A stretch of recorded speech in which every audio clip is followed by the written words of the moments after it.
Hello दोस्तों, जय हिंद। कैसे हैं आप लोग? आपका अपने यूट्यूब चैनल स्मार्ट स्टडी अड्डा में स्वागत करता हूं। दोस्तों, आज का टॉपिक है अनुसूची। संविधान में कितनी अनुसूचियां हैं, प्रारंभ में कितनी अनुसूची थी, वर्तमान में कितनी अनुसूची हैं, पहली दूसरी तीसरी अर्थात सारी अनुसूचियों में क्या उल्लेख है, कौन सी अनुसूची कब जोड़ी गई, किस अनुसूची में क्या प्रावधान है, कौन सा विषय किस अनुसूची का विषय है, सारे हम लोग डिस्कस करेंगे। दोस्त स्टार्ट करते हैं। पहली अनुसूची में क्या है? संघ एवं राज्य क्षेत्र। संघ एवं राज्य क्षेत्र मतलब कितने राज्य हैं और कितने केंद्र शासित प्रदेश हैं और उनके अल्फ़ाबेटिकल नाम पहली अनुसूची में उल्लेख है, जिसमें 28 वर्तमान में 28 राज्य हैं और 8 केंद्र शासित प्रदेश हैं। 28 राज्य हैं और 8 केंद्र शासित प्रदेश हैं। दूसरी अनुसूची में वेतन का उल्लेख है। दूसरी अनुसूची में वेतन का उल्लेख है, मतलब किसके वेतन का? जो भारत के सभी संवैधानिक पदों हैं, जो भारत के सभी संवैधानिक पद हैं उनके वेतन का उल्लेख है। सभी संवैधानिक पद। संवैधानिक पद से आप क्या समझेंगे? मतलब कि ऐसे पद जिनका संविधान में उल्लेख है, जैसे राष्ट्रपति, उपराष्ट्रपति, राज्यपाल, लोकसभा के अध्यक्ष एवं उपाध्यक्ष, महालेखा परीक्षक अर्थात CAG आर्टिकल 148। ये सब, इन सब पदों के वेतन का उल्लेख अनुसूची दूसरी में है और इन सब के शपथ का प्रावधान अनुसूची तीसरी में है। मतलब सभी संवैधानिक पदों के शपथ का उल्लेख अनुसूची 3 में है। 2 में वेतन है, 3 में शपथ है। कंफ्यूज मत होइएगा दोस्तों। सबसे पहले हम वेतन लेंगे, पैसा लेंगे, फिर हम काम करेंगे। पहले वेतन लेंगे फिर शपथ लेंगे काम करने का। तो पहले में दूसरी में वेतन और तीसरी में शपथ का प्रावधान है। चौथी अनुसूची में राज्यसभा में सीटों का आवंटन। राज्यसभा में जो सीटों का आवंटन है, इसका क्या मतलब है कि कितनी सीटें किस राज्य से हैं राज्यसभा में होंगी। ये इसमें अनुसूची 4 में इसका उल्लेख है। 5वीं अनुसूची में अनुसूचित क्षेत्रों एवं जनजातियों के प्रशासन का उल्लेख। भारत के सभी राज्यों में 4 राज्यों को छोड़ करके, असम, मेघालय, मिजोरम और त्रिपुरा, 4 राज्यों को छोड़ करके भारत के सभी राज्यों में अनुसूचित क्षेत्रों, जनजातियों के प्रशासन एवं नियंत्रण का उल्लेख है। अनुसूची 5 में। अनुसूची 6 में क्या है? असम, मेघालय, मिजोरम और त्रिपुरा के जनजातियों के प्रशासन का उल्लेख है। मतलब कि 6वीं अनुसूची में केवल 4 राज्यों में है, 4 राज्यों का उल्लेख है और 5वीं में 4 राज्यों को छोड़ करके सभी भारत के जितने भी क्षेत्र हैं, राज्य क्षेत्र हैं, वहाँ पे उनके प्रशासन एवं नियंत्रण का उल्लेख है 5वीं में। 6वीं अनुसूची हम लोग डिस्कस कर चुके हैं। और 7वीं अनुसूची में क्या है? केंद्र एवं राज्यों के शक्तियों का पृथक्करण। केंद्र एवं राज्यों के शक्तियों का पृथक्करण, इसका क्या मतलब है? इसमें 3 सूची हैं, संघ सूची, राज्य सूची, समवर्ती सूची। किस सूची में कितने विषय थे प्रारंभ में, वर्तमान में कितने विषय हैं, कौन से विषय पे केंद्र सरकार कानून बनाएगी, कौन से विषय पे राज्य सरकार कानून बनाएगी। 7वीं अनुसूची में 3 सूचियां हैं, जो संघ सूची है, राज्य सूची है और समवर्ती सूची है। दोस्त, संघ सूची में कौन कौन से विषय आते हैं, राज्य सूची में कौन कौन से विषय आते हैं, समवर्ती में डिस्कस करते हैं, जो आपको एग्जाम के पॉइंट ऑफ व्यू से बहुत इंपॉर्टेंट है, हमेशा एग्जाम में पूछता रहता है। संघ सूची में आपको संघ सूची के जो विषय हैं वो आपको देख करके पता चल जाएगा कि मान लीजिए रेल क्या कोई एक राज्य चला पाएगी क्या? डाक जो है क्या कोई एक राज्य से चला पाएगा? ये केंद्र सरकार देखती है, ठीक है। परमाणु शक्ति है जो केंद्र का विषय है, ठीक। युद्ध शांति जो है केंद्र का विषय है। संघ सूची हम लोग डिस्कस कर चुके हैं। राज्य सूची देखेंगे। राज्य सूची में कृषि है, कृषि जो है राज्य सूची का विषय है। जन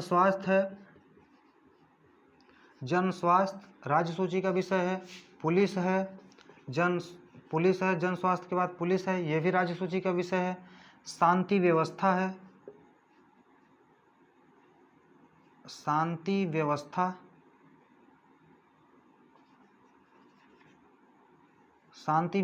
है, उसके बाद है जेल। आप अभी घर पे हैं, तैयारी कर रहे हैं, थोड़ा घर का काम भी कर लीजिए, कृषि कर लीजिए, फिर स्वास्थ्य आपका अच्छा रहेगा। पुलिस में आ जाइएगा आप। पुलिस में आएंगे, शांति व्यवस्था आपको बनाए के रखना पड़ेगा अपने थाने क्षेत्र में जहाँ भी आपकी ड्यूटी लगेगी। जो शांति व्यवस्था भंग करेगा उसको आप जेल भिजवा दीजिएगा। अर्थात राज्य सूची के विषय आपको हम इजीली याद करा दिए, आपको याद हो गए होंगे। अंग सूची डिस्कस कर लिए, राज्य सूची डिस्कस कर लिए हम लोग। अब समवर्ती सूची में देखेंगे इसमें कितने विषय हैं, इंपॉर्टेंट विषय कि जिस पे समवर्ती सूची, अर्थात समवर्ती सूची क्या मतलब होता है कि इसमें राज्य भी, इस पर राज्य भी कानून बनाएगी और केंद्र भी, राज्य भी और केंद्र भी दोनों कानून बनाएंगे। ठीक, उस ऐसा विषय होगा जो दोनों कानून बनाएंगे। तो ऐसे शिक्षा है, वन है, बिजली है, आर्थिक नियोजन है, आर्थिक नियोजन के विषय हैं जिसपे जो समवर्ती सूची के हैं केंद्र राज्य दोनों कानून बनाएंगे। श्रमिक संगठन है, जो श्रमिक संगठन है उन पर केंद्र राज्य दोनों कानून बनाएंगे। शिक्षा, वन, बिजली, आर्थिक नियोजन, श्रमिक संगठन, समाचार पत्र हैं आदि विषयों पे समवर्ती सूची है के अंतर्गत आते हैं जिस पे केंद्र और राज्य दोनों कानून बनाएंगे। अवशिष्ट विषय क्या होते हैं, 3 सूचियों का उल्लेख है, लेकिन अवशिष्ट विषय वो विषय होते हैं जो इन सब तीनों सूचियों में से छूट जाते हैं, जो न केंद्र के में केंद्र संघ सूची में आते हैं, न राज्य सूची में, समवर्ती सूची में। जो अवशिष्ट विषय बच जाते हैं, अर्थात बचा हुआ जो विषय होता है उस पर केंद्र कानून बनाता है, अर्थात उस पर केंद्र सरकार कानून बनाता है। आपसे डायरेक्ट क्वेश्चन पूछेगा, अवशिष्ट शक्तियाँ कहाँ से ली गई हैं? कनाडा से, जो किसके पास है? केंद्र के पास है। ठीक, अवशिष्ट शक्तियाँ कहाँ से ली गई हैं? कनाडा से ली गई हैं, जो किसके पास हैं? इसकी अवशिष्ट शक्तियाँ किसके पास हैं? केंद्र से के पास हैं। और जो अवशिष्ट विषय हैं उस पर कानून कौन बनाएगा? केंद्र बनाएगा। ठीक है दोस्त, अब हम डिस्कस करते हैं 8वीं अनुसूची।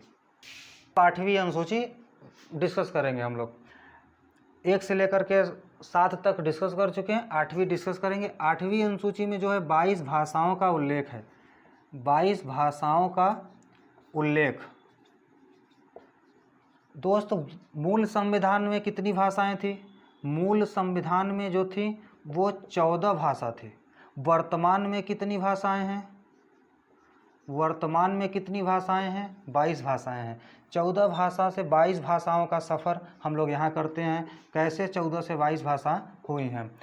15वीं भाषा जो पहली बार जो 14 से 22 पहुँची, 15वीं भाषा कौन सी जोड़ी गई? 15वीं भाषा 21वां संविधान संशोधन 1967 ईस्वी में सिंधी भाषा जोड़ी गई, सिंधी जोड़ी गई। ठीक, आपसे डायरेक्ट क्वेश्चन पूछेगा कि 15वीं भाषा कब जोड़ी गई? 15वीं 21वां संविधान संशोधन 1967 में सिंधी। 14 थी 15 हो गई। 71वां कॉन्स्टिट्यूशनल अमेंडमेंट 1992 ईस्वी में 3 भाषा जोड़ी गई थी, नेपाली,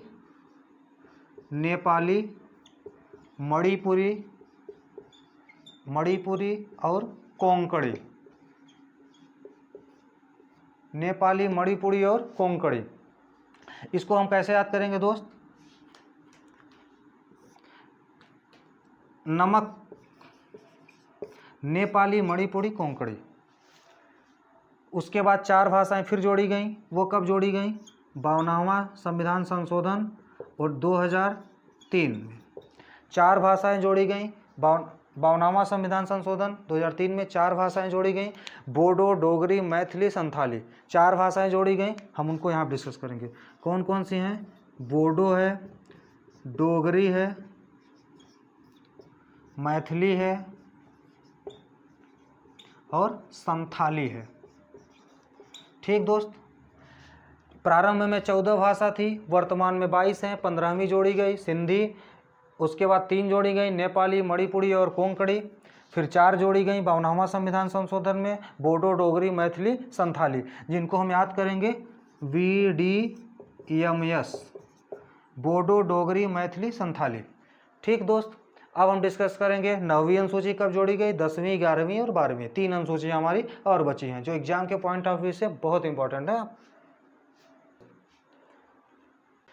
9वीं अनुसूची देखिए, मूल संविधान में 8 अनुसूची थी।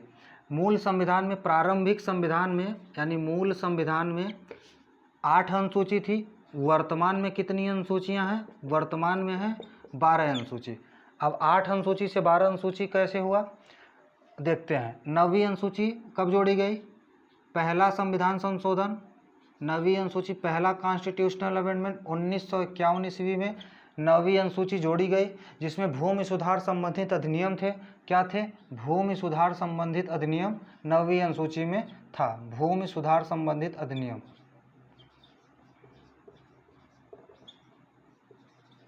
ठीक, भूमि सुधार संबंधी अधिनियम 9वीं अनुसूची में थे। मूल संविधान में 8 अनुसूचियां थी और वर्तमान में 12 अनुसूची है। 10वीं अनुसूची कब जोड़ा गया दोस्त? 10वीं अनुसूची कब जोड़ी गई?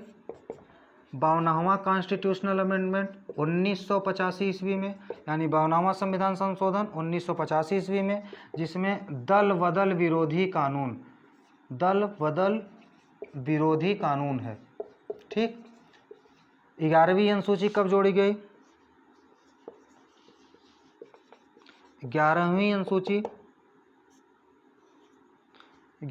अनुसूची जोड़ी गई।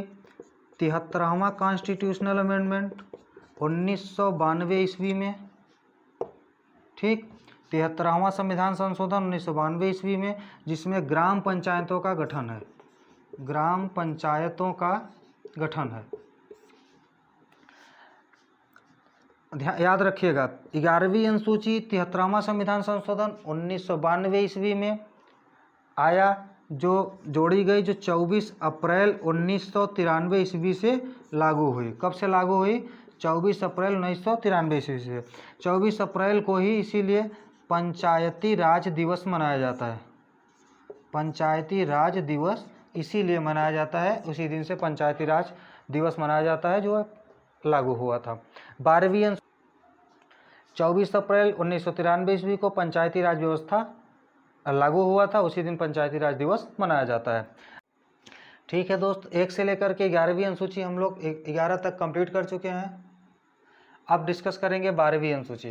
दोस्त 12वीं अनुसूची कब जोड़ी गई? इसमें क्या प्रावधान किए गए हैं? 74वां संविधान संशोधन 1993 ईस्वी को जोड़ा गया था, जिसमें नगर पंचायत का उल्लेख है, जिसमें नगर पंचायत का उल्लेख है।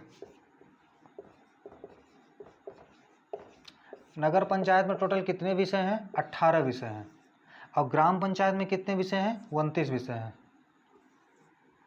ठीक है दोस्त, ग्राम पंचायत में कितने विषय हैं? 29 विषय हैं। और नगर पंचायत में कितने विषय हैं? 18 विषय हैं। ठीक है दोस्त, 1 से लेकर के 12वीं अनुसूची, 12वां अनुसूची हमने डिस्कस कर लिया। कौन सी अनुसूची कब जोड़ी गई, मूल संविधान में कितनी अनुसूचियाँ थी, किस अनुसूची में क्या प्रावधान किया गया है, सारे इम्पॉर्टेंट हमने डिस्कस कर लिया। 1-2 बार वीडियो को देखिएगा, नोट करके रखिएगा, अच्छे से पढ़ते रहिएगा। इस क्लास से आपको 1 से लेकर के 12वीं अनुसूची में से 2 से 3 क्वेश्चन किसी भी एग्जाम में आपको 1 या 2 तो फिक्स है, आपको 2 से 3 क्वेश्चन जरूर मिलेंगे। ठीक है दोस्त, ख्याल रखिए, मस्त रहिए, पढ़ते रहिए। तब तक के लिए जय हिंद।